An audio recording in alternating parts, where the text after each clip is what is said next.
Terima kasih join awal. Apa abang isteri anak-anak? Alhamdulillah sihat semua. Kami pun semua okey, alhamdulillah. Alhamdulillah. InsyaAllah lagi sekarang kita tunggu orang ramai join. Nanti pukul 9.35 baru kita mula.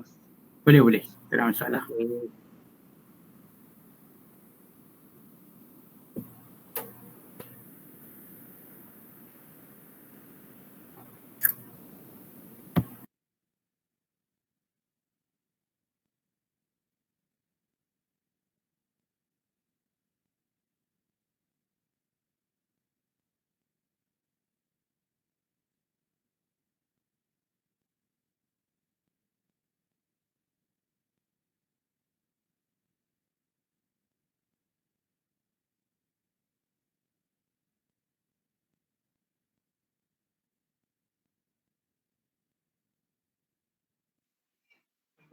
Babak abang ikan sedih.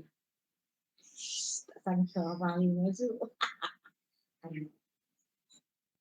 Mantu nak minta maaf lah. Abang Alil. Apa abang Alil? Tengok benda Olim. Abang Alil ada tak?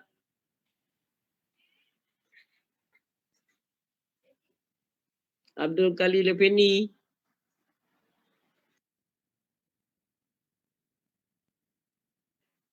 Tak menyaut, tak ada depan apa kamera kot. Assalamualaikum. Waalaikumsalam warahmatullahi wabarakatuh.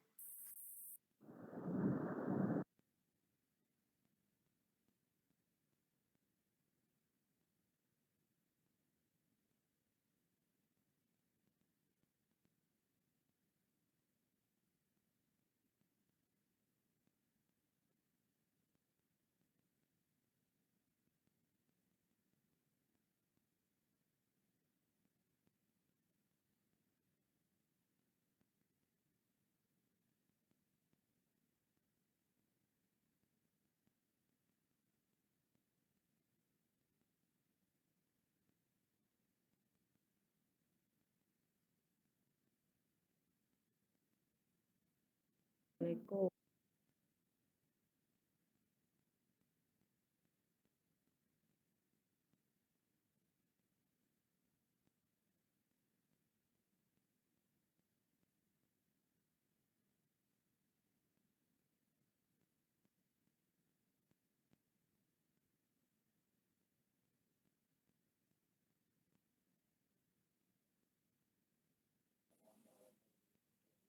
Assalamualaikum semua. Waalaikumsalam warahmatullahi wabarakatuh. Waalaikumsalam warahmatullahi wabarakatuh.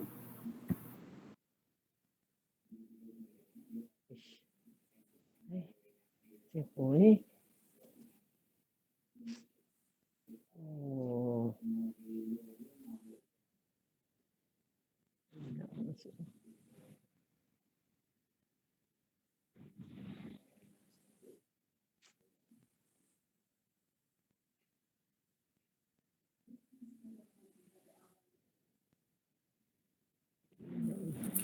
Nampak? Assalamualaikum, Im. Waalaikumsalam warahmatullahi wabarakatuh. Aduh. Apa khabar? Sihat? Alhamdulillah. Kami Okey. semua sihat, alhamdulillah. Balik je lah. Baik, alhamdulillah. Budak-budak semua sihat? Semua okey, alhamdulillah. Okey. Semua di rumah. Kecuali Muhammad seorang yang duduk rumah dia. Oh. Muhammad seorang je ada? Tak, Muhammad seorang yang duduk di rumah dia. Kat Lubang Su tadi. Duduk kat Lubang Su. Iyalah. Dia ada berpuan.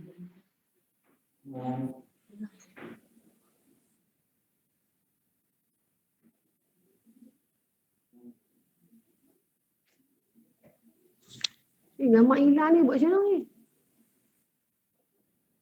Kau ada ni tak ada? Assalamualaikum semua.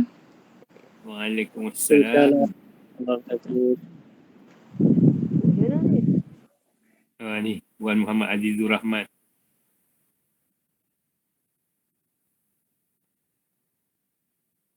Sepuluh peserta lain.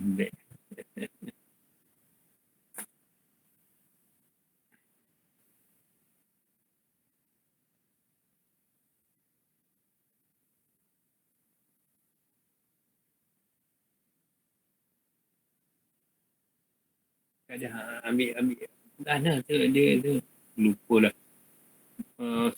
Ayat berapa ni kalau dia suruh mengaji naya saya.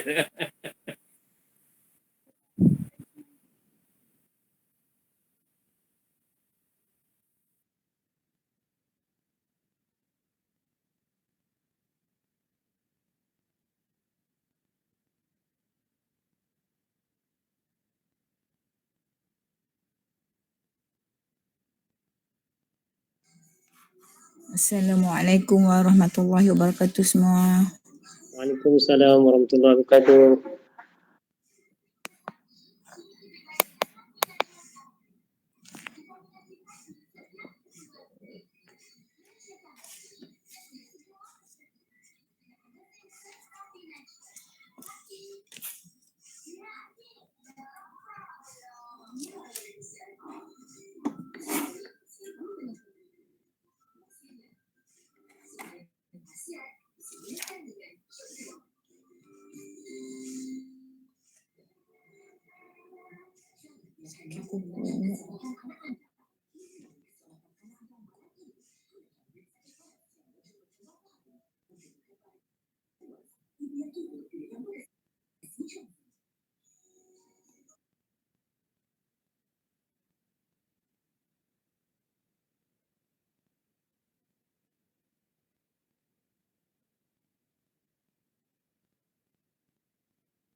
Kau tak kira apa Abang?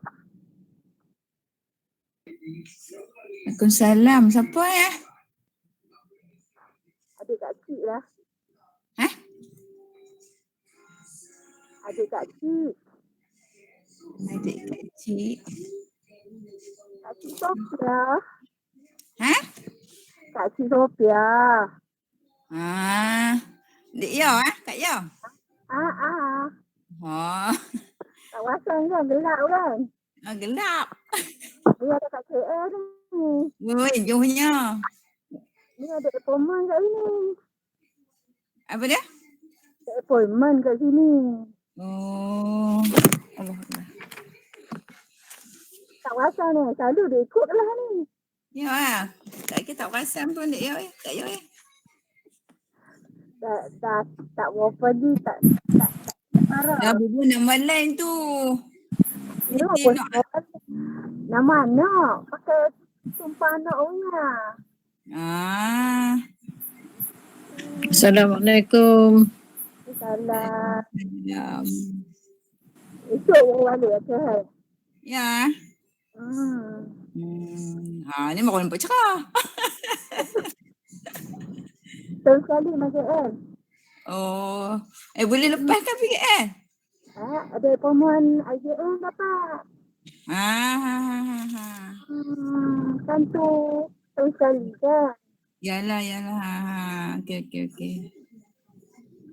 Esok pagi balik lah. Ya, tak apa. Jumpa doktor dah lah? Dah petang tadi. Oh, Mai pagi alhamdulillah. tak tahu lah. Petang. Pagi esok balik lah. Ya. Hmm. Hati-hati.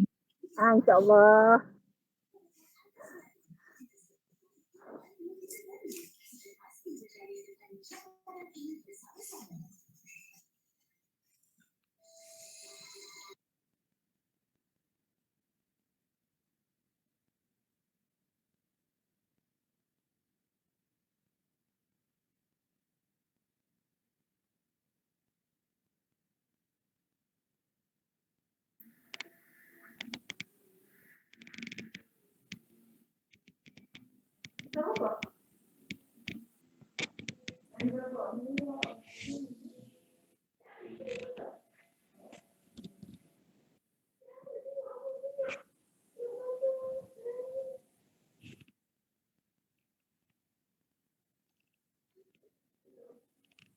Assalamualaikum warahmatullahi taala wabarakatuh. Waalaikumsalam warahmatullahi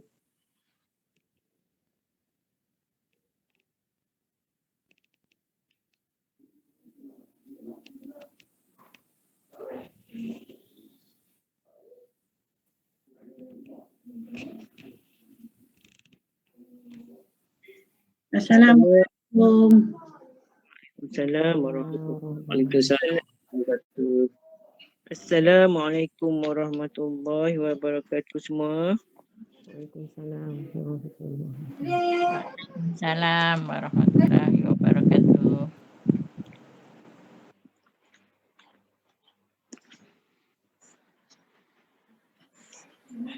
Adik dia masuk. Ini memang dah biasa lah. Jadi yang lain ada tambahan.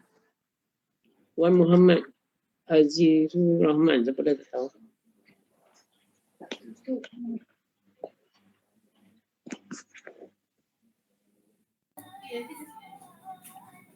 Cakap dia.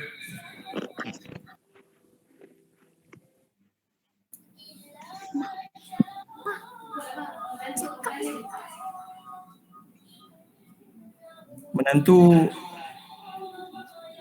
Abdul Khalil. Terima kasih Mai join. Sama.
Auzubillahi minasyaitonirrajim. Bismillahirrahmanirrahim. Assalamualaikum warahmatullahi wabarakatuh. Waalaikumsalam warahmatullahi wabarakatuh. Alhamdulillah. Alhamdulillah Rabbil Alamin. Wassalatu wassalamu ala anbiya'i wa mursalin Sayyidina Muhammadin wa ala alihi wa sahbihi ajma'in.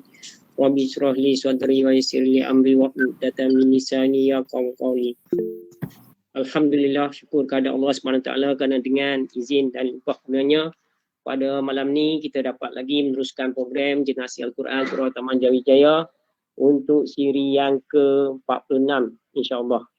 Jadi kita dah bersama selama 45 hari dan hari ini adalah hari yang ke-46 berturut-turut setiap malam pada jam lebih kurang 9.20 sehingga lebih kurang 10.30 untuk program ni yang itu bermula sejak daripada 13 saya bilang Ogos yang lepas. Jadi sekarang ni dah jadi 46 hari pada malam ni. Jadi tuan-tuan dan puan-puan sekalian, bagi memulakan program kita, sama-samalah kita buka dengan baca Ummul Kitab Al-Fatihah. A'udzubillahi minasyaitonirrajim. Bismillahirrahmanirrahim. Alhamdulillahirabbil alamin. Ar-Rahmanir-Rahim. Maliki yaumiddin. Iyyaka na'budu wa iyyaka nasta'in. Siratal mustaqim. Siratal ghairil maghdubi 'alaihim waladdallin. Amin. Tuan-tuan dan puan-puan sekalian, program kita bagi yang pertama menyertai supaya saya maklumkan mengenai program kita. Tujuan program kita adakan program kita adalah yang pertama untuk kita dapat membaca Al-Quran, melazimkan membaca Al-Quran setiap hari 2 muka surat bersama ustaz.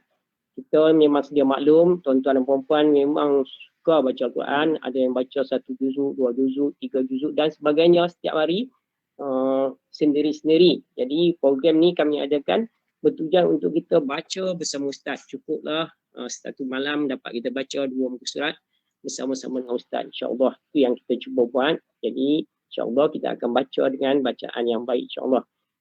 Seterusnya kita juga bertujuan untuk mendapat sedikit ilmu dengan program ni. Walaupun program yang kita jalankan ni agak singkat, tetapi dapat juga insyaAllah setiap malam kita mendengar tazkirah ataupun ilmu daripada ustaz jemputan kita insyaAllah. Dan yang ketiga, antara lain kita punya tujuan mengadakan program ni adalah untuk kita berinteraksi. Yang kita, di mana kita tahu waktu PKP ni kita kalau Pulau Pinang ni kami masih lagi belum boleh mengadakan program itu kuliah-kuliah di surau, masjid, dewan-dewan kuliah semua tak boleh diadakan majlis. Jadi kita tak boleh berkumpul seperti dahulu. Jadi cara yang kita dapat buat adalah untuk berinteraksi ni kita boleh buat melalui maya macam ni. Sebab itulah kita cuba buat ni supaya ahli jemaah dapat berkumpul dan bertanya khabar dan sebagainya insyaAllah. Itu antara 3 tujuan kita mengadakan program ni. Jadi bagi mencapai tujuan tersebut, jadi setiap malam program kita adakan adakan 3 slot. Iaitu slot yang pertama, kita akan membaca Al-Quran. Iaitu 2 muka surat setiap malam. Di mana program ni kita insyaAllah kita akan cuba laksanakan insyaAllah sehingga khatam Al-Quran.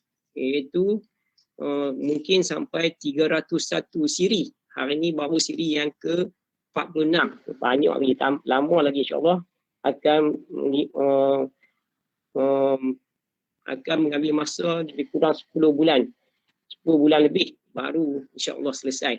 Jadi sama-samalah kita beristiqamah dengan program ni dan kita doakan supaya ianya berjalan lancar sehingga kita khatam Al-Quran insyaAllah. Jadi tu slot yang pertama, kita akan baca Al-Quran mengiringi bacaan ustaz. Untuk pengetahuan ustaz Muhammad Hafiz, kaedah yang kita buat, kita boleh gunakan, kami terpulang kepada ustaz. Ustaz nak gunakan kaedah apa pun, kami ikut saja ustaz yang kita jemput. Okey. Tetapi biasanya yang kita buat adalah seperti mana bacaan Yasin di surau, di masjid dan sebagainya. Kita ada khalifah, jadi kita akan baca dan kami akan ikutlah bacaan ustaz seperti mana bacaan Yasin. Pulang kepada ustaz dan kita.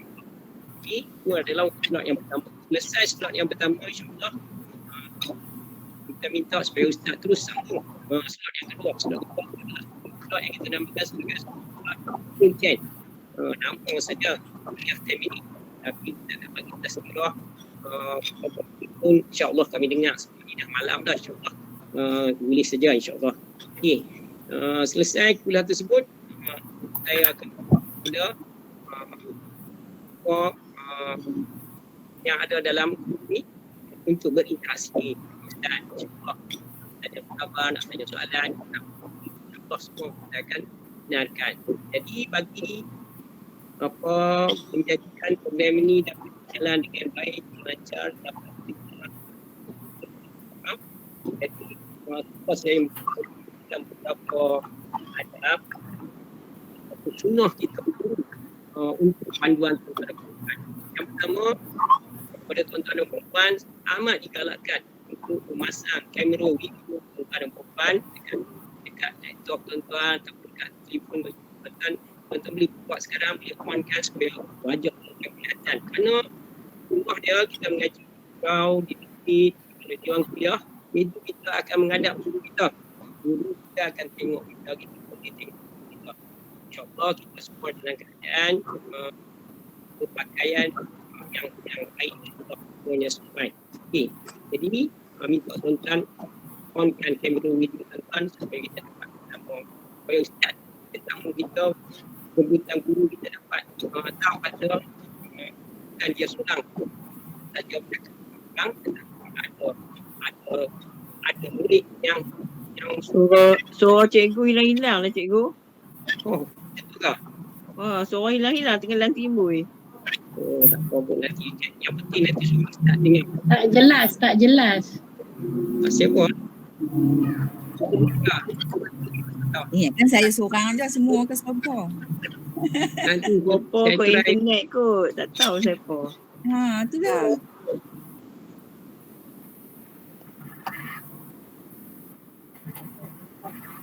tadi saya guna Google File. Sekarang ni saya guna data, tak tahu sekarang macam mana? Okey, suara. Sekarang okey. Clear. Yang ni guna data. Maksud dia Ya. Unify ada masalah malam ni. Okey. Jadi insya-Allah untuk apa interaksi nanti saya akan buka kepada tuan-tuan berinteraksi dengan ustaz untuk bertanya khabar, tanya soalan dan sebagainya, berkongsi dan sebagainya. Jadi bagi menjayakan program ni saya kata tadi kita ada saya nak minta tuan-tuan cuba laksanakan 3 adab.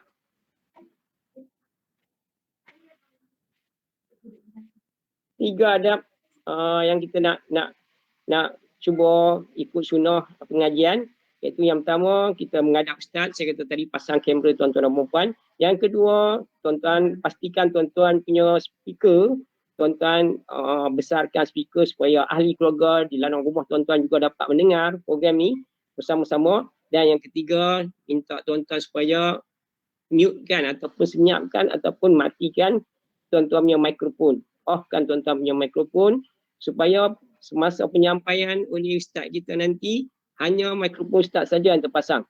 Dengan itu kita akan dapat dengar suara ustaz dengan jelas.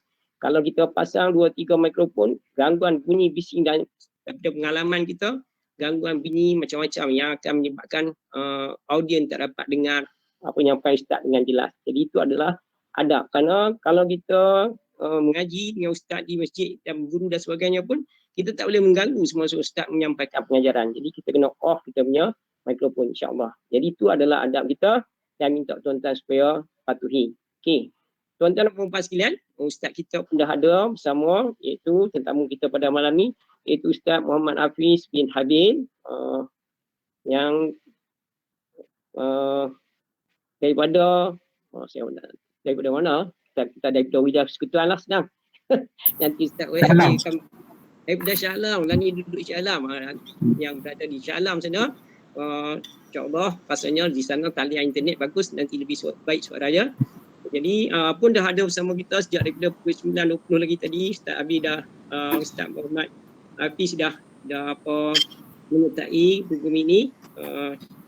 Jadi pada malam ni insya-Allah untuk bacaan Quran kita akan masih lagi baca surah An-Nisa muka surat 93 dan 94. Surah An-Nisa muka surat 93 dan 94. Ayat yang kita akan baca pada malam ni adalah ayat 92 sampai 101. 92 sampai 101. Jadi Baik. tanpa melengahkan masa lagi, saya dengan hormatnya mempersilakan Ustaz Muhammad Hafiz untuk melaksanakan program ni, insya-Allah dengan segala hormatnya. Dipersilakan Ustaz. Assalamualaikum warahmatullahi wabarakatuh. Tuan Haji Abdul Rahim selaku pengerusi. Saya ambil kaedah yang Tuan Haji cadangan tadilah. Kita gunakan kaedah macam mana baca Yasin, insya-Allah. Boleh tuan-tuan, puan-puan? A'udzu billahi minasyaitonir rajim. Bismillahirrahmanirrahim. Wa ma kana limu'minin an yaqtula mu'minan illa khata'a. وَمَا قَتَلَ مُؤْمِنًا خَطَأً فَتَحْرِيرُ رَقَبَةٍ مُؤْمِنَةٍ وَدِيَةٌ مُسَلَّمَةٌ إِلَى أَهْلِهِ إِلَّا أَن يَصَّدَّقُوا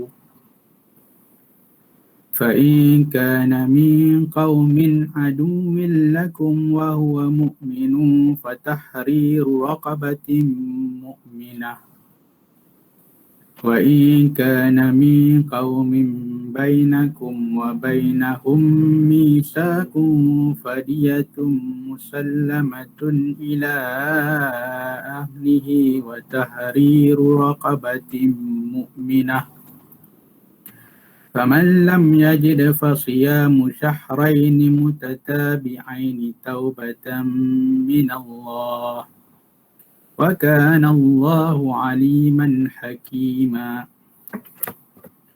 فمن يقتل مؤمنا متعمدا فجزاؤه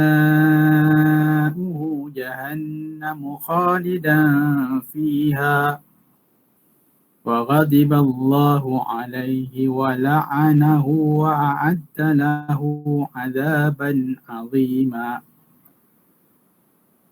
يا أيها الذين آمنوا إذا ضربتم في سبيل الله فتبينوا ولا تقولوا لمن ألقى إليكم السلام لست مؤمنا تبتغون عرض الحياة الدنيا فعند الله مغانم كثيرة كذلك كنتم من قبل فمن الله عليكم فتبينوا إن الله كان بما تعملون خبيرا لا يستوي القاعدون من المؤمنين غير أولي الضرر والمجاهدون في سبيل الله بأموالهم وأنفسهم فضل الله المجاهدين بأموالهم وأنفسهم على القاعدين درجة وكلا وعد الله الحسنى وفضل الله المجاهدين على القاعدين أجرا عظيما درجات منه ومغفرة ورحمة وكان الله غفورا رحيما إن الذين توفاهم الملائكة ظالمي أنفسهم قالوا فيم كنتم قالوا كنا مستضعفين في الأرض قالوا ألم تكن أرض الله واسعة فتهاجروا فيها فأولئك مأواهم جهنم وساءت مصيرا إلا المستضعفين من الرجال والنساء والولدان لا يستطيعون حيلة ولا يهتدون سبيلا فأولئك عسى الله أن يعفو عنهم وكان الله عفوا غفورا ومن يهاجر في سبيل الله يجد في الأرض مراغما كثيرا وسعة ومن يخرج من بيته مهاجرا إلى الله ورسوله يخرج من بيته مهاجرا إلى الله ورسوله ثم يدركه الموت فقد وقع أجره على الله وكان الله غفورا رحيما وإذا ضربتم في الأرض فليس عليكم جناح أن تقصروا من الصلاة إن خفتم أن يفتنكم الذين كفروا إن الكافرين كانوا لكم عدوا مبينا صدق الله العظيم.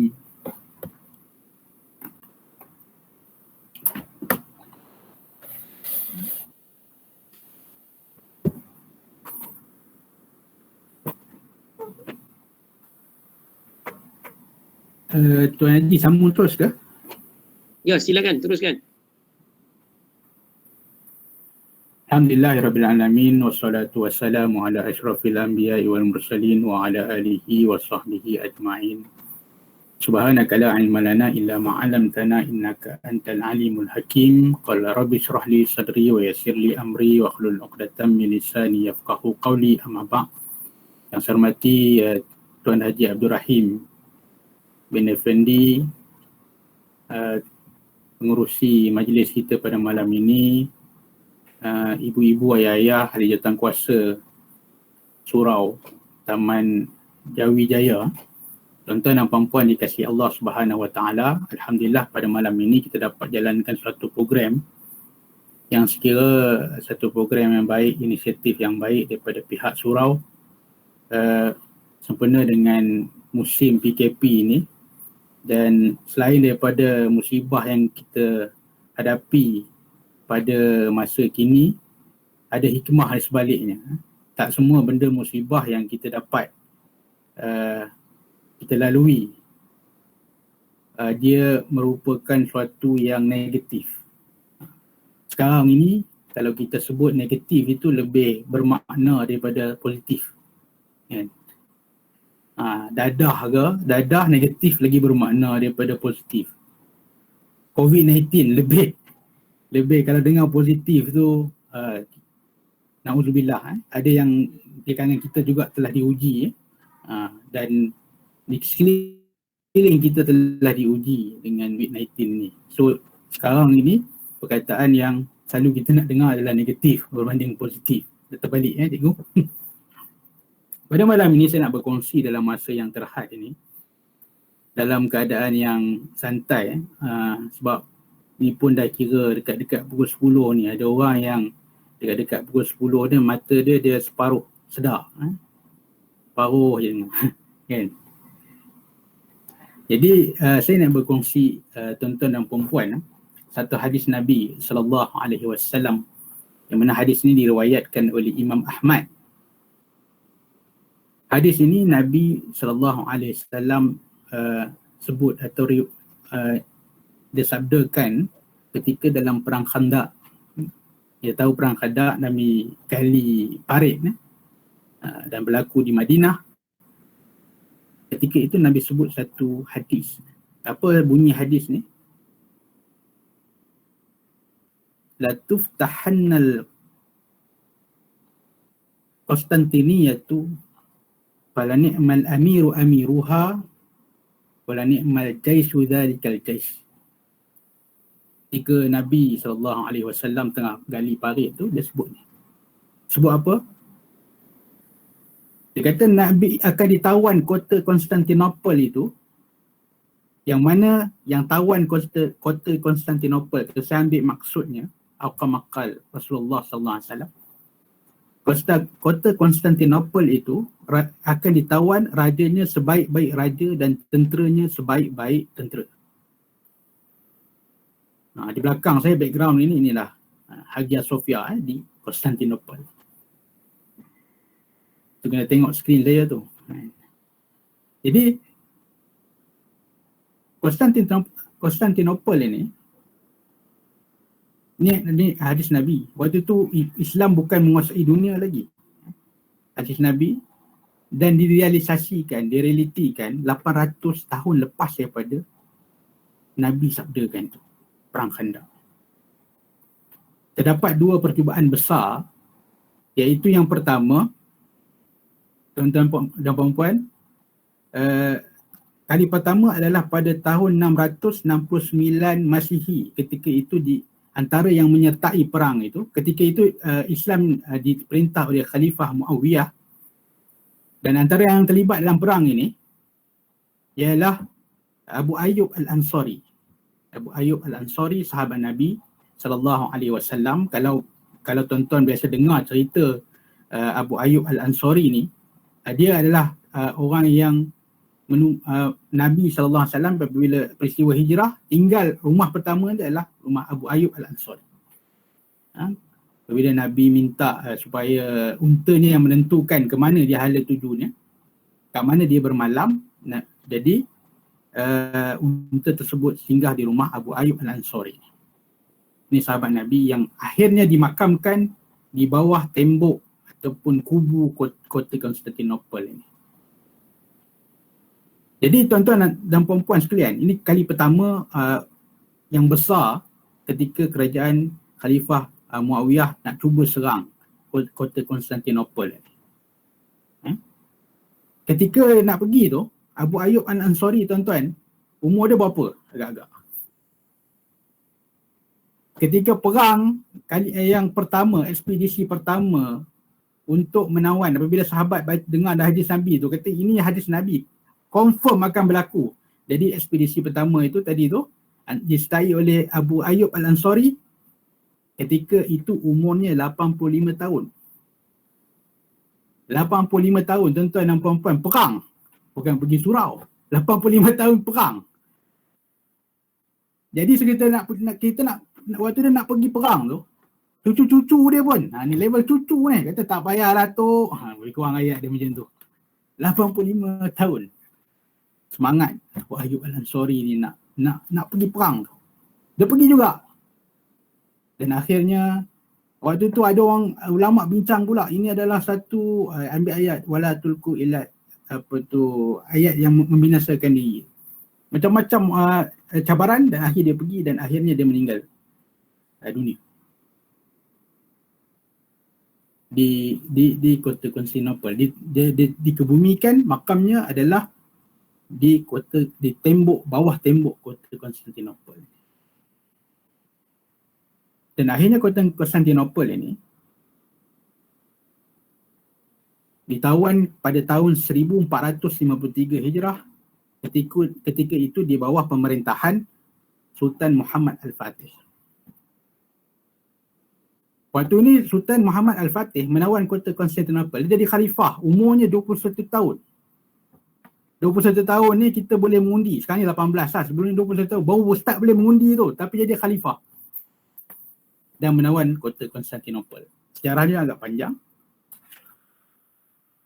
Dan apa yang saya nak sebut kat sini,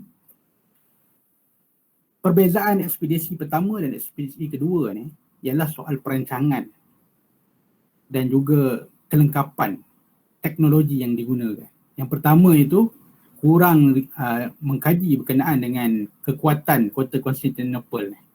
Kota Konstantinopel ni sangat hebat, dia ibu kota kepada kerajaan Byzantine. Dia sangat hebat. Temboknya, dindingnya sangat besar. Kan? Waktu itu tak ada meriam yang boleh digunakan untuk tembak bagi pecah tembok, tak ada. Lepas tu dia ada rantai besi. Rantai besi yang mana kapal pun tak boleh masuk kota Konstantinopel. Hebat. Kemudian dia ada satu tempat yang bila kalau orang nak pergi serang kat dia, kena menghadap satu dia punya dia punya tembok dia tu, memang kena serang. Memang tak sempat nak serang lah, kena dah diserang oleh orang yang mengawal tembok di sana. Jadi persiapan yang dibuat oleh Muhammad Al-Fatih ini, seorang yang sangat hebat kan, kita tengok mengkaji itu. Yang pertama dia buat meriam. Saya cerita pasal sejarah kota Konstantinopel pada tuan-tuan perempuan pada malam ni. Kan?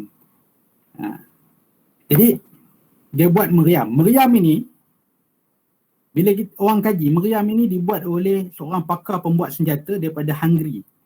Dari mana Sultan Muhammad Al-Fatih dapatkan orang Hungary yang boleh buat meriam ni? Dia ambil daripada dalam penjara kota Konstantinopel dalam tu. Kan? Macam mana dia buat keluar melalui satu digali lubang daripada penjara tu sampai ke tempat dia. Dan orang itu yang buat teknologi tu. Maklumat risikan dia, maklumat keadaan dalam kota Kuala Lumpur tu sangat teliti. Macam mana dia rancang tu sangat rapi. Kemudian yang kedua, strategi dia ada rantai besi. Macam mana kapal nak lalu. Kat sinilah satu kelebihan Muhammad Al-Fatih ini, Sultan Muhammad Al-Fatih ini. Dia boleh menjalankan kapal sebanyak 140 kapal di daratan dan naik ke bukit, turun bukit balik. Kapal naik bukit tuan-tuan dan puan. Ni kapal bukan kat laut ni, kapal naik bukit. Bukit Galata. Kapal naik bukit. Kemudian yang ketiga, macam mana dia nak adakan benteng sedangkan ada serangan-serangan daripada tembok ataupun kubu itu, kota itu. Maka dibinakan satu benteng pertahanan yang mana teknologi dia setahun patut boleh dibina dalam masa setahun, akhirnya boleh dibina 3 bulan saja. Tuan-tuan dan puan-puan, saya cerita ini ada kesimpulan dia tuan-tuan. Inilah teknologi yang ada pada zaman itu, 1453 Hijrah, yang mana ketika itu Islam menawan kota Konstantinopel antara kota yang menjadi rebutan di seluruh dunia. Dan itu adalah, saya sebut tadi, adalah ibu kota kerajaan Byzantine. Saya nak tarik perhatian tuan-tuan juga berkenaan dengan itu cerita kota Konstantinopel, bagaimana ditawan oleh Sultan Muhammad Al-Fatih. Cuma dalam poin yang saya nak nyatakan kat sini, saya dah habis kurang lebih 5 minit. Islam ini dibina dengan suatu pencapaian dan juga satu teknologi yang tinggi, satu ilmu yang mana sekarang ini orang dah makin lama makin jauh dengan ilmu itu. Kan? Saya rujuk kepada satu kenyataan dulu, ada seorang presiden Indonesia namanya Bapak Nasir. Dia daripada Parti Masyumi. Dia memerintah Indonesia tahun 1950 sampai 1951. Itu pun berapa bulan saja. Apabila kerajaan Masyumi ni jatuh, antara kenyataan yang penting dibuat oleh Bapak Nasir, Presiden ataupun Perdana Menteri Indonesia, dia kata apa? Kenapa kerajaan Masyumi ni jatuh? Kerana mereka memerintah tanpa ada data yang empirical. Data yang bergerak dengan data lah. Bergerak dengan analisis. Sebab itu dalam masyarakat kita, soal agama ini, kita banyak menggunakan budaya IT. Ikut terlintas je. Kita berasa kita nak buat, kita nak buat. Kan? Kita berasa kita nak buat, kita nak buat. Kan? Sebab itu saya bila jumpa orang sini, saya ingat saya dulu pernah jadi imam. Saya jumpa ada orang tua dekat masjid, saya sembang dengan dia kan. Pakcik buat apa ni?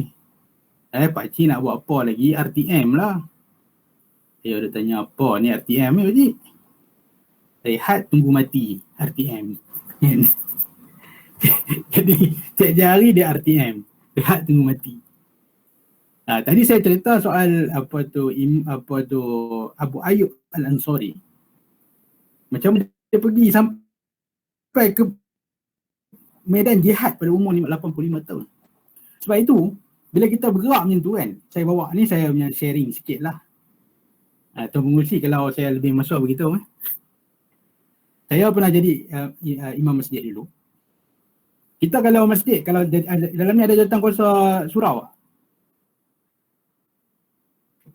Jadi kita pergi, berapa orang yang dia kira berapa soft dalam tu.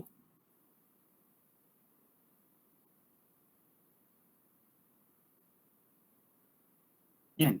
Hari ni, tahun ni ada 2 soft. Ijekin fikir, saya nak ke depan kena 3 soft. Tahun depan lagi 4 soft. Kalau kita ada 50 orang, contoh, hari ni ada program, Alhamdulillah 50 orang. Ada tak kita fikir akan datang ni berapa orang akan bertambah. Kan? Lepas tu kaji pula. Kita tak ada analisis berapa orang muda pula. Kan? Daripada 50 orang, berapa orang muda pula. Kan? Saya rasa dulu saya pernah jadi AJK, pegawai masjid. Kita tak ada. Kita tak ada tanya orang muda pula. Ada tak kita tanya orang muda, kenapa dia orang tak datang masjid? Surau. Ada tak buat macam questionnaire? Kalau kita kerja kadang-kadang kita macam banci tu. Kita tanya orang muda, kenapa ni adik ni? Saya selalu tengok adik ni tapi tak pergi surau pun. Kenapa? Beritahu kenapa. Jarang kita buat macam tu. Sebab kita tidak bergerak berdasarkan data. Ada masjid pula yang tidak mesra orang tua. Ini minta maaf cakap lah. Ada masjid yang tak mesra orang tua, ada masjid ataupun surau yang tak mesra orang muda. Saya pernah ada join satu grup surau lah. Ini kita share. Surau ni adalah seorang orang muda ni bawa anak. Soalan bawa anak. Dia buat macam playground lah dekat surau. Dia masuk surau, dia pergi lintai orang. Lepas tu adalah AJK masjid ni, dia ambil CCTV punya rakaman tu. Dia masuk dalam grup. Kepada ibu bapa, jangan biarkan anak anda bawa ke surau buat perangai macam ni. Macam tu. Lepas tu apa jadi tuan-tuan? Tak datang dah. Saya tak nampak langsung orang tu datang dah. Itu berlaku. Dan ada juga orang muda bila ada pergi, ini pengalaman saya sendirilah, bila kita makan kan, orang kita nak baik dengan orang orang otai ni, kita makan tu, saya masuklah menyelit. Bila saya masuk menyelit, orang yang otai-otai ni dia sembang macam kita ni tak wujud kat situ. Sembang sama-sama ni, orang ni sembang ni, seorang pun tak tanya saya apa benda pun. Saya makan-makan, saya belah macam tu je. Jadi kita kena kaji benda tu lah. Jadi sebab terbalik pada tadi, Islam ini bergerak dengan data. Jadi program contoh, berapa orang program bukan Islam yang kita telah jumpa. Kita dah kata orang bukan Islam ini anti kepada Islam, tidak suka kepada Islam, adakah Islam itu telah sampai kepada mereka. Jadi itu yang kita boleh sama-sama muhasabah. Sebab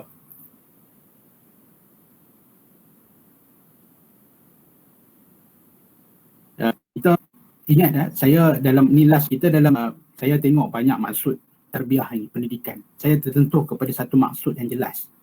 Yang pertama, dia ada pendidikan ini, tarbiyah ini, dia melalui 3 proses. Iaitu pertama, kita tu jadi baik dulu. Yang kedua, kita sampaikan kebaikan itu, kita dapatkan 3.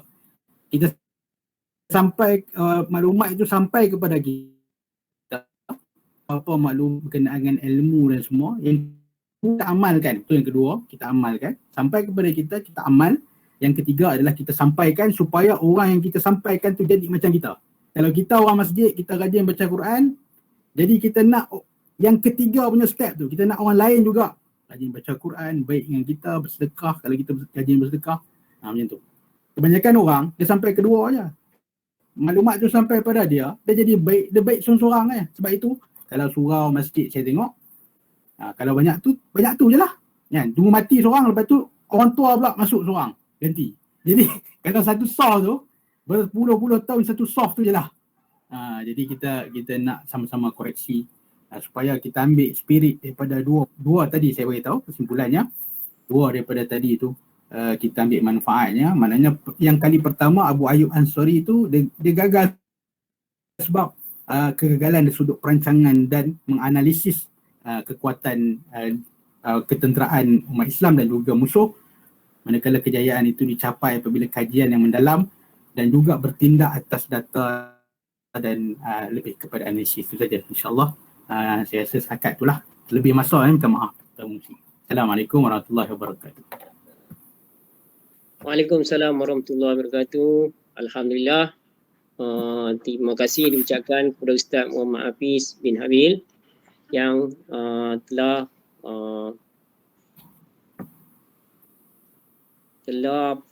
berjaya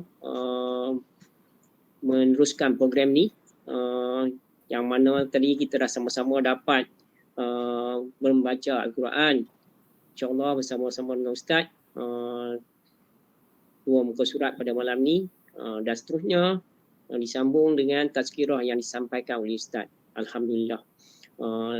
Tuan-tuan dan puan-puan sekalian, untuk pengetahuan tuan-tuan dan puan-puan sekalian, selepas ni kita akan buka kepada sesi interaksi. Tuan-tuan boleh bersembang ataupun boleh berbincang, boleh bertanya kepada Ustaz. Jadi sebelum saya buka kepada interaksi daripada tuan-tuan dan puan-puan, sukalah saya nak maklumkan ataupun memperkenalkan Ustaz. Sebenarnya saya pun tak banyak sangat yang saya tahu dengan Ustaz Muhammad Hafiz ni, sedikit-sedikit saja. Tetapi yang setakat saya tahu, Ustaz sekarang ni adalah seorang peguam syar'i ke Ustaz, ataupun dua-dua sekali? Peguam syar'i. Peguam syar'i, insyaAllah. Dan Ustaz dulu adalah sebenarnya belajar di sekolah dulu adalah di Masyur SMKA, Sekolah Menengah Kemasan Agama Masyur Lelaki, Pulau Pinang. Macam mana boleh main Pulau Pinang, tak pasti. Ustaz asal orang mana, saya pun tak pasti. Jadi adakah asal Pulau Pinang ataupun daripada tempat lain datang ke sini, nanti Ustaz akan perkenalkan. Itu lebih kurang. Dan kemudian macam mana saya boleh jemput Ustaz untuk program kita pada malam ni. Sebenarnya Ustaz adalah anak saudara saya jugalah. Itu yang saya kenal. Saya tahu Ustaz bisa jadi imam masjid.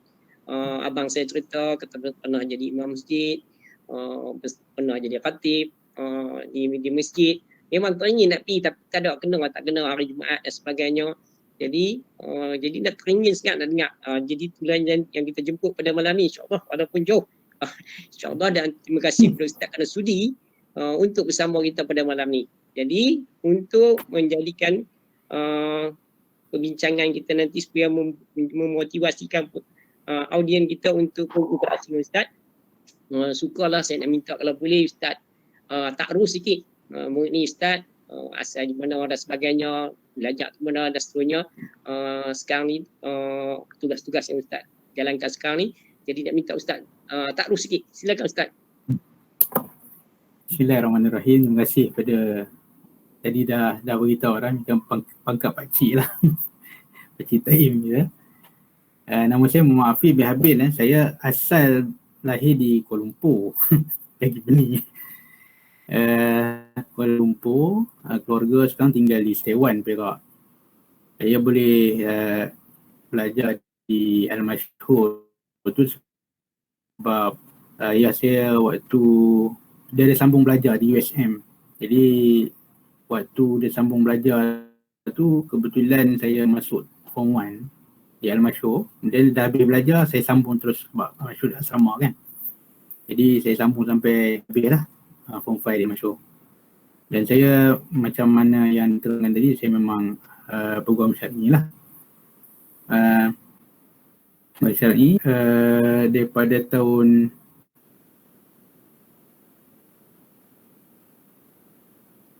2005 ini. Jadi memang ada dua, macam tuan-tuan dan puan-puan maklum lah, fokus saya kepada mahkamah syariah, dan juga ada dua part tu berkenaan dengan kekeluargaan, dan yang kedua berkenaan dengan pewarisan lah, yang melibatkan macam hibah, wasiat, dan juga terutamanya hibah dan wasiat, dan juga pengurusan harta pusaka. Itu yang saya punya part lah. Lepas tu saya dalam saya duk beramal sebagai peguam syar'i ni, saya tengok ada satu ruang yang saya boleh share tuan-tuan dan puan-puan sekalian buat. Sebab saya tengok kalau ikutkan kita punya kaedah biasanya di surau masjid, kaedah yang biasa kita gunakan kaedah kutipan, macam kutipan hari Jumaat kalau untuk dana lah. Hari Jumaat kalau yang di masjid lah, di surau ketika kuliah, dan ada juga aktiviti-aktiviti yang melibatkan dana. Tapi mungkin tuan-tuan dan puan-puan boleh teroka jugalah soal wasiat ni. Sebab wasiat ni saya tengok jarang orang kita buat. Wasiat boleh kepada surau ni. Kalau contoh tuan-tuan ada nilai harta contoh 100,000 contoh, wasiatkan 10,000 kepada surau kan. Sekali dapat 10,000. Jadi benda tu bagi saya, kadang-kadang orang ni semasa hidup dia kedekut. Kan, masa hidup dia kedekut sungguh. Tapi bila wasiat ni waktu mati yang harta tu transfer pada orang lain, bukan waktu hidup. Waktu hidup kita boleh guna.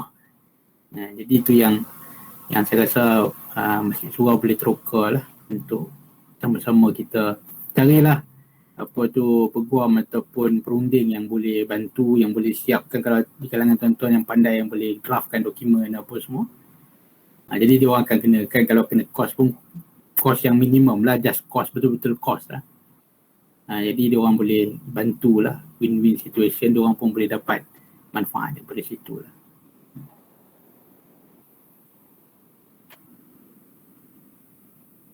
Jadi ada apa-apa soalan ke?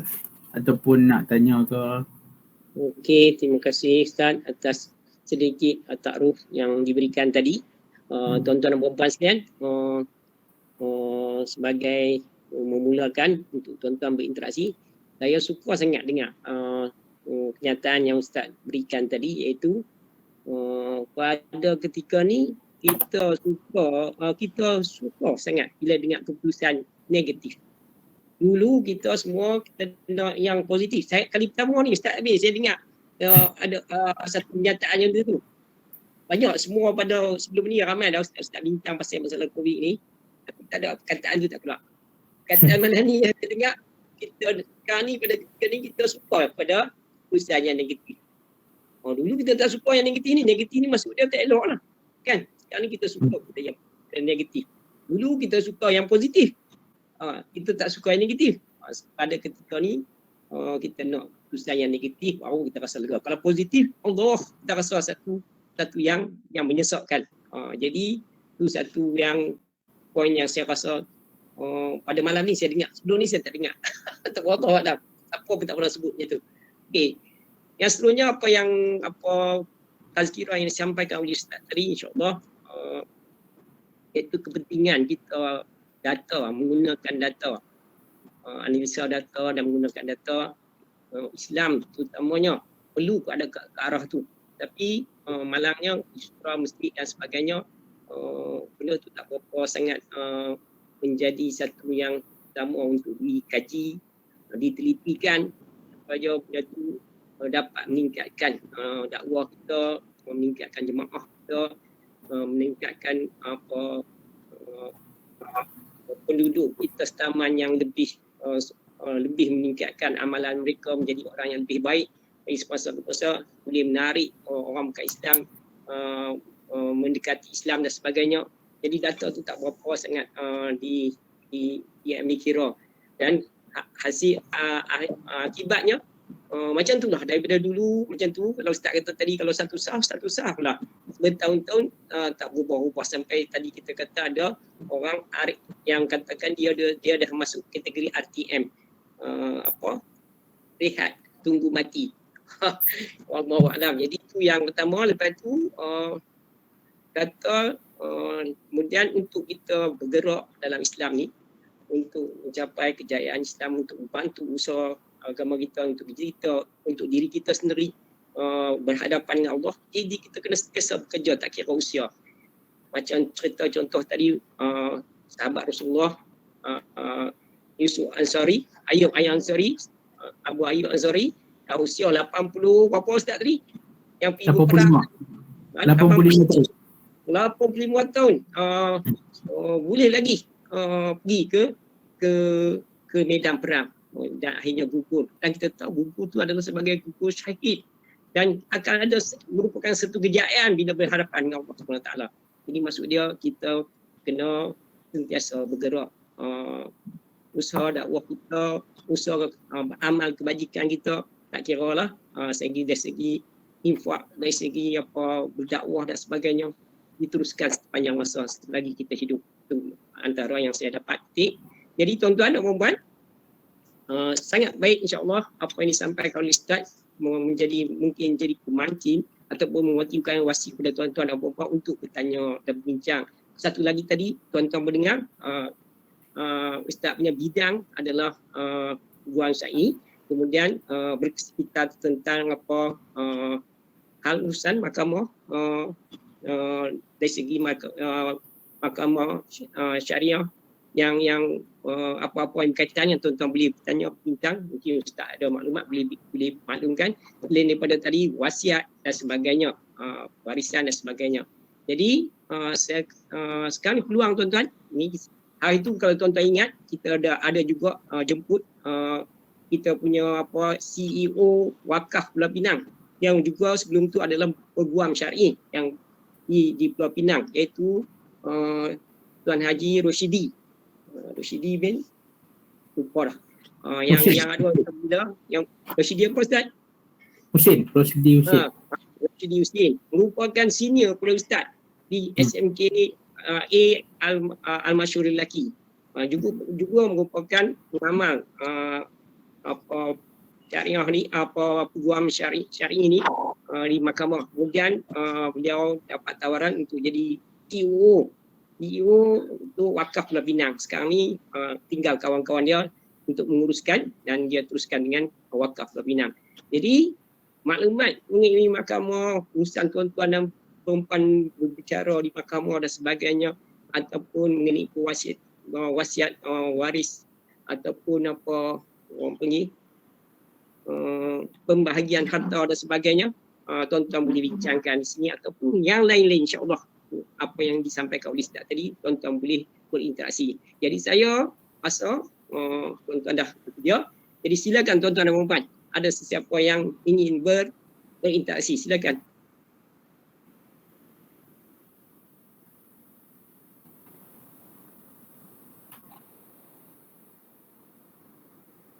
Assalamualaikum. Waalaikumsalam. Ya, Ustaz, saya ni tak ada kena-mengena dengan Taman Jawi-Jaya ni. Saya join sebab saya kenal Tuan Haji Rahim. Jadi nak tanya Ustaz lah kan. Sekarang ni kita dalam pandemik COVID-19. Ketua keluarga iaitu suami, dia ada kata putus lah kepada ahli keluarga kan. Dia anti vaksin. Jadi kalau dia anti vaksin, dia tak mau isteri dia ambil, tak mau anak dia ambil. Tapi anak dia dengan isteri dia senyap-senyap pergi ambil. Kerana anak tu nak peksa. Isteri pula, isteri pertama. Jadi dia perlu keluar, cari makan, uruskan bil-bil dan sebagainya kan. Jadi macam mana Ustaz, pandangan Ustaz? Salah ke yang dibuat oleh isteri tu dan anak tu? Terima kasih. Dia dalam hal ni, kalau melibatkan, kita kena tahu status dia lah. Apa bila isu suami isteri melibatkan saya sebut yang melibatkan talak ataupun cerai, andainya berlaku lah lafaz itu, apa-apa kena dirujuk kepada mahkamah syariah dan dia akan nilai soal lafaz itu. Dan kalau lafaz itu mengandungi taklik lah, contoh dia kata andai kata isteri dia ambil vaksin, jatuh talak, jadi itu akan ditentukan oleh mahkamah syariah. Dan saya baca ada satu fatwa daripada negeri Perlis, Penang, saya tak jumpa lagi fatwa berkenaan dengan ini. Dia kalau benda yang melibatkan, benda yang mendatangkan, mengelakkan mudarat dalam hal ini, maka tidak jatuh talak. Itu yang di Perlis lah. Penang saya tak jumpa lagi fatwa. Dan kes buat masa ni tidak ada lagi kes yang dirujuk kepada mahkamah syariah berhubung dengan itu. Jadi dia kalau bila tuan-tuan bila isu melibatkan lafaz talak ni apabila dirujuk kepada mahkamah syariah. Kadang-kadang dia apa yang disampaikan kepada kita tu, cerita-cerita itu, dia berbeza dengan apa yang dilafazkan dan apa yang diniatkan. Lafaz tu, keadaan lafaz itu, apa maksud dalam lafaz itu, banyak perkara yang dipertimbangkan. Jadi dalam tadi bila menjawab soalan itu, pertama dia kena refer balik pada mahkamah syariah lah, dia kena rujuk pada mahkamah syariah, biar mahkamah syariah tentukan keadaan situasi itu. Sebab situasi itu kadang-kadang kita tafsirnya berbeza dengan apa yang disampaikan tu. Jadi dia kalau yang terbaik, kalau berlaku keadaan itu, saya pun pernah dengar isu tadi tu. Cuma sekarang ni ada satu fatwa daripada Perlis lah. Cuma bila dalam hal ini, keutamaan harus diberi kepada menjaga nyawa. Sebab kalau dalam konteks kekeluargaan tuan-tuan, dia isteri wajib taat kepada seorang suami dalam perkara yang tidak melanggar hukum syarak dan tidak memudaratkan diri dia. Sebab ada orang tanya kepada saya bagi contoh, seorang isteri dipukul oleh seorang suami. Kemudian isteri itu keluar pada rumah. Ada orang kata isteri keluar pada rumah itu dalam keadaan tu nusyus. Tapi bila dia mengelakkan diri dia keluar daripada rumah suami dia dalam keadaan mengelakkan diri daripada mudarat, dia tidak akan jatuh nusyus sebab dia mengelakkan. Suami membuat satu arahan, satu perintah yang mana dia minta isteri dia melakukan sesuatu yang bercanggah dengan hukum syarak, bercanggah dengan syariat, bercanggah dengan apa yang telah difatwakan. Maka itu terbuka kepada perbincangan balik. Saya tak boleh nak jawab, dia case by case punya basis. Ya, tengok konteks macam mana tu. Gitu. Faham Jelas Jelas, terima kasih Ustaz. Satu lagi boleh tu. Boleh. Macam ni Ustaz, dulu-dulu lah. Sekarang ni usia kita dah tua dah. Dulu-dulu bila kita pergi masjid, kita dengar ada orang tua-tua suka ambil alih mengetuai sembahyang, jadi imam. Kalau azan tu suka rela nak azan kan. Tapi sekarang ni imam tu dia dibayar allowance. Maka orang kampung yang usia tua-tua ni dia tak mau dah nak naik jadi imam. Sebab imam berbayar ada. Muazzin kan yang azan. Sebab Bilal ada. Jadi nak minta pandangan Ustaz lah. Sebab ini salah satu sebab yang menyebabkan orang tua pun dah tak nak pergi. Disebabkan orang muda dah dapat allowance lah. Jadi kerja dia lah. JK dapat allowance kan sekarang? Ya. Dia dalam hal tu dia sebenarnya lebih kepada budi bicara je. Dan sebenarnya memang macam kalau kami dekat sini Jabatan Agama Islam, memang pegawai-pegawai masjid ni memang ada allowance. Dan sebab itu tujuan asalnya Jabatan Agama Islam ni dia ada bagi allowance supaya masjid tu boleh hidup lah. Sebab orang nak ambil konsep sukarela sekarang ni susah kan. Maknanya kalau sukarela tu, maknanya ada masa-masa tertentu memang tidak ada orang yang azan, tidak ada orang jadi imam kan? Tambah raya lah kan. Jadi di tengah-tengah tempat lah, bukan di Taman Jawijaya ni. Jadi yang tadi bila Ajah sebut tadi tu, dia lebih kepada perbincangan daripada orang, sebenarnya orang muda ni dia pula rasa kalau dia tak jalankan tugas, dia kira tidak maknanya dibayar allowance, jadi apa hasil orang kata rezeki dia tu, dia tak jalankan tugas, tiba orang lain pula azan kan, dia pula yang dapat allowance. Dalam konteks tu ada dua keadaan lah. Pertama, bincang kalau andai kata benda tu sukarela tak ada masalah. Bagi saya kalau perbincangan itu baik, kalau andai kata sukarela tidak ada masalah. Yang kedua, kalau rasa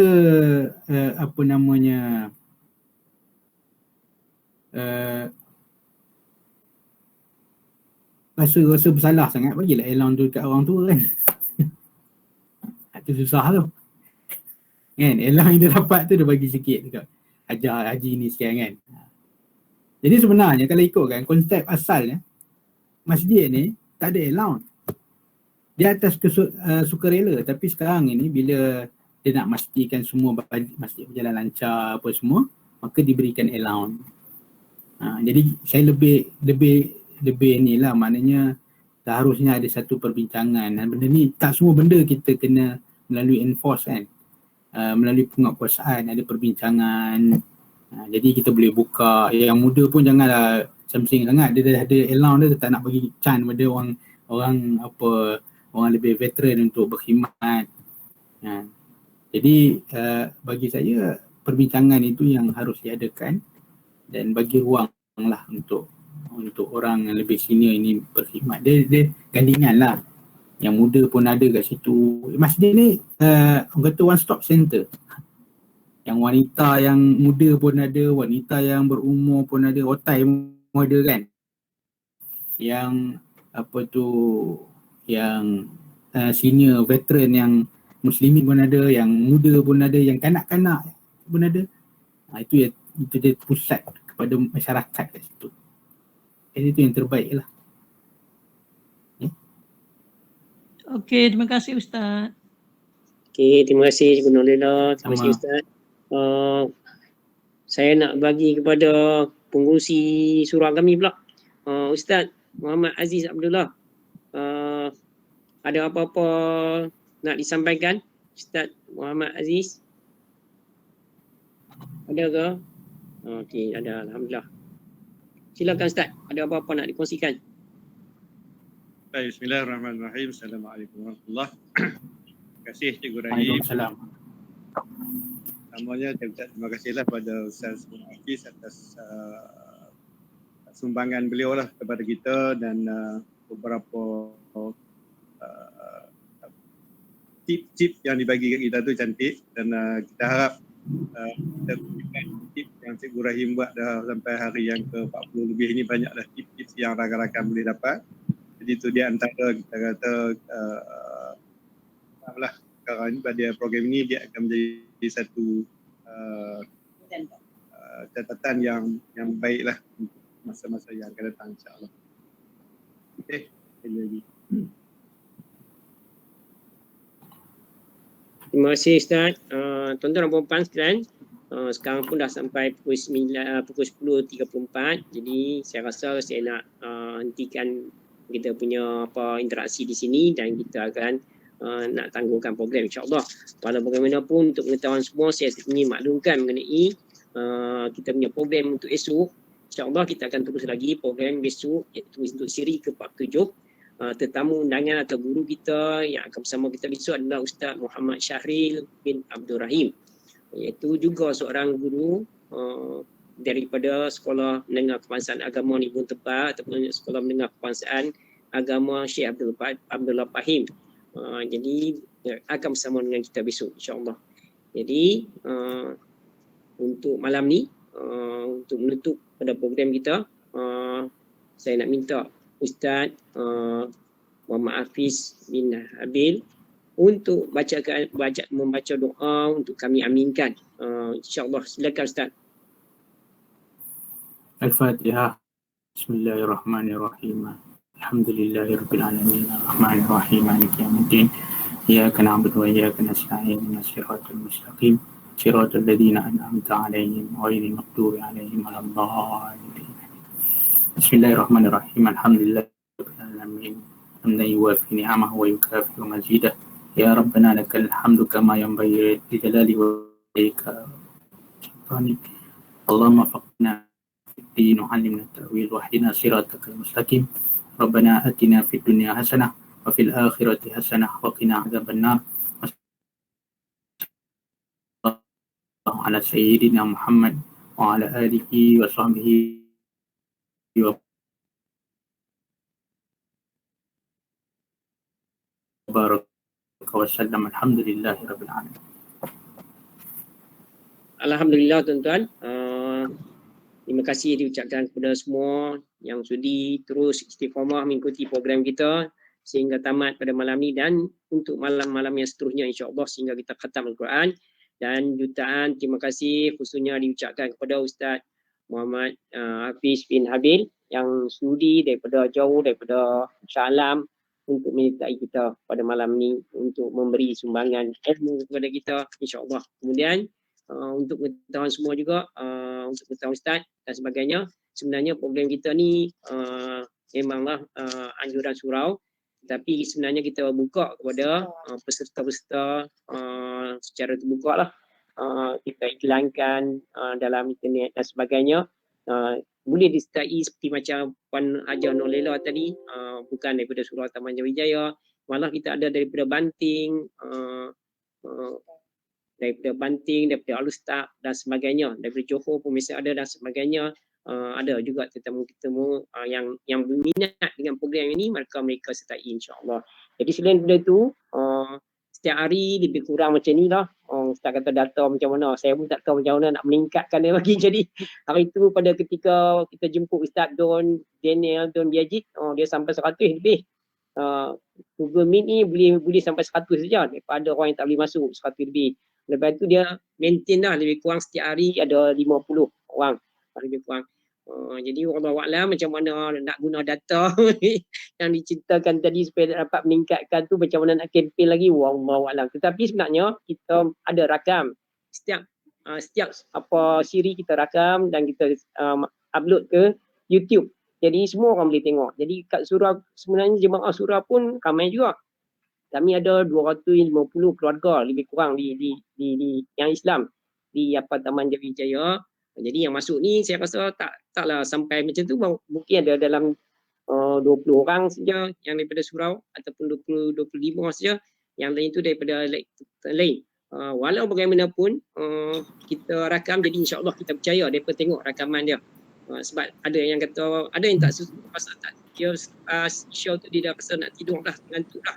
Jadi tak begitu. Itu yang kita rakam, mereka minta supaya kita rakam. Jadi percaya ada yang akan tengok rakamannya. Jadi tuan-tuan akan program kita untuk malam esok. Jadi sama-sama kita istiqamah menyertai program ini. Jadi untuk malam ni kita tangguhkan dulu sahaja program kita dengan wabillahi taufiq wal hidayah. Wassalamualaikum warahmatullahi wabarakatuh. Terima kasih semua. Waalaikumsalam. Waalaikumsalam. Terima kasih Cikgu Rahim. Terima kasih Ustaz. Terima kasih Cikgu Rahim. Assalamualaikum. Terima kasih Cikgu Rahim. Assalamualaikum. Assalamualaikum. Assalamualaikum semua. Program yang baik, boleh teruskan insya-Allah, bagus.